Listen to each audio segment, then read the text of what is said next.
If you're a fan of Gary Vee and D-Rock, this podcast is made for you in mind. You already know what the duo is all about, and they've inspired you to take the steps and chase your goals. My name is Austin, and I'm the host of the Let's Get Personal show. This is a show for the hungry and self-driven individuals who understands that it's their responsibility to create the life they want to live. You might have a day job that helps you pay the bills, but you want something more, something that may lead to bigger and better, something that supports what you're passionate about, what you know a lot about, and revolve around a certain lifestyle. And whether or not influencing other people's decision is your full-time job, persuasion is one of the most important and relevant skills to have. I come from a background in sales, consulting, and customer service, and in all these roles, the question often circles back to, why should they choose you?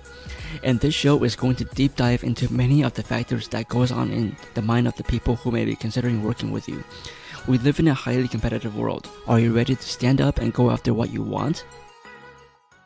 Hey, welcome back to another episode, guys, and this one is inspired by a little mastermind I had with a local group of entrepreneurs here in Southern California, and we often get together to share ideas, to share the business trends, the marketing trends, and which ones are staying and which ones are just fads. So we would get together regularly to discuss these things, and one of our topics was on social media and whether you have a following or an audience.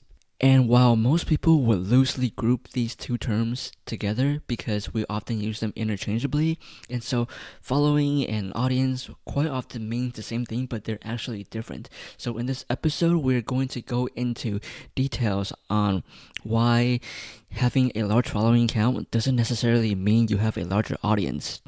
And you really have to ask yourself this question, which is, would you still have your audience if all social media and content platforms crash tomorrow? That's quite a scary thought if you think about it. You can spend years putting out terrific content and have your audience watching, listening, and reading all about your materials. And then one day, because the platform is shut down, everything you posted is lost. Just thinking about that makes me concerned. However, that's what people are still doing online. They're putting out so much effort into studying the platform and how to do everything to make sure that they're getting the attention from new people. And while growth is important, what's significantly more important is being careful about building your audience. So, what's the brand that you're trying to build is something you need to ask, because it's not the platform you're currently using. Facebook isn't your brand, neither is Instagram, YouTube, or LinkedIn. They're just platforms for you to use to build what you're trying to build. If you go about it the right way, it doesn't really matter if any of these tech giants go away. They might not be gone tomorrow or next year, but everything has its lifespan. It's important for us creative thinkers and builders to understand that we may use these platforms to start and make something, but eventually it should be able to stand on its own. Along this journey, you may find yourself in situations where you feel stuck, like nothing you're doing is working. You'll feel the need to work with experts who study these platforms who may be willing to teach you. The thing you'll have to keep in mind is your intention with the brand you're trying to build. Regardless of how many tactics and strategies you use to maintain your visibility and grow your audience, there's no one-size solution that fits all. It's also certainly not going to happen overnight. These platforms, however, provide the perfect place to meet and connect with people with all different types of interests. Without a doubt, use that to your full advantage. Get familiar with their features and use that to boost and maintain your brand presence. There are many accounts that have done this right and are able to transform from just accounts to notable brands. For example, if you've been on Instagram long enough and you're into the topic of fitness, you'll most likely have heard of Gymshark. Another quite notable brand that basically popped on Instagram is the social media mogul Gary Vaynerchuk. He leveraged Facebook and Instagram to build his personal brand and for his media company. And today, his content can be seen, watched, or listened to practically anywhere.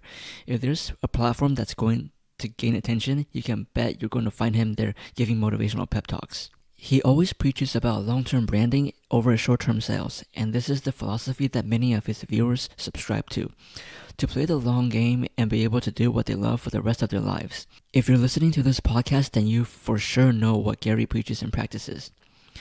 Gary, along with other high-profile celebrity entrepreneurs, don't just have large followings. They have something much better. People who listen to what they're saying and take in every word. They are the actual influencers who can get people to take action. What they have is actually what most people want. You can try to boost your metrics all day long, but if you don't have an actual audience who wants to hear what you have to say, all your numbers and social clout doesn't really say anything, does it? To build a real, authentic audience, you must be willing to look past whatever everyone else is doing. They may currently have more subscribers or followers than you, and that's okay, because they started out 2 years earlier than you. You have to understand that all audiences aren't the same. Not everyone likes the same thing, and not everyone likes the same personality. Let that marinate for a minute. There are people who prefer certain styles over others, and maybe that'll be the reason they enjoy your work. Recognize these people are out there and treat them with genuine care. They will become your biggest supporters.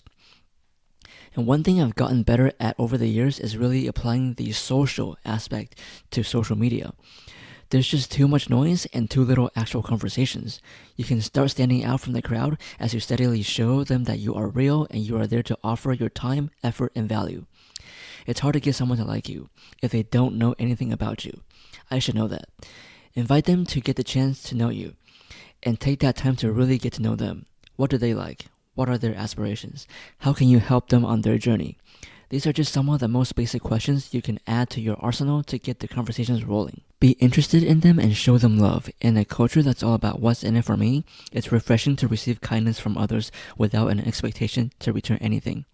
You know who also talks about this quite a lot? You guessed it, Gary Vee. Give without expecting anything back. Give them so much value that when they think of you, they see you as an expert and know that you're the real deal.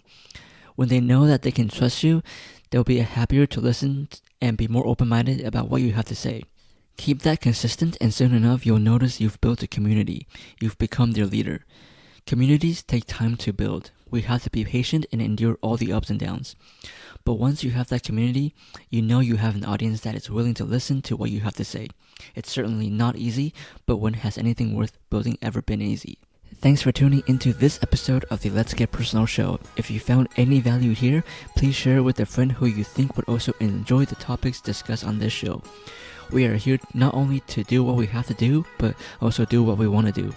By having the ability to create our own opportunities, it's up to us to make it happen. Don't forget to give this a like and a subscribe. And it would mean the world to me if you could take just 30 seconds to leave me an honest review of what you think. See you on the next episode.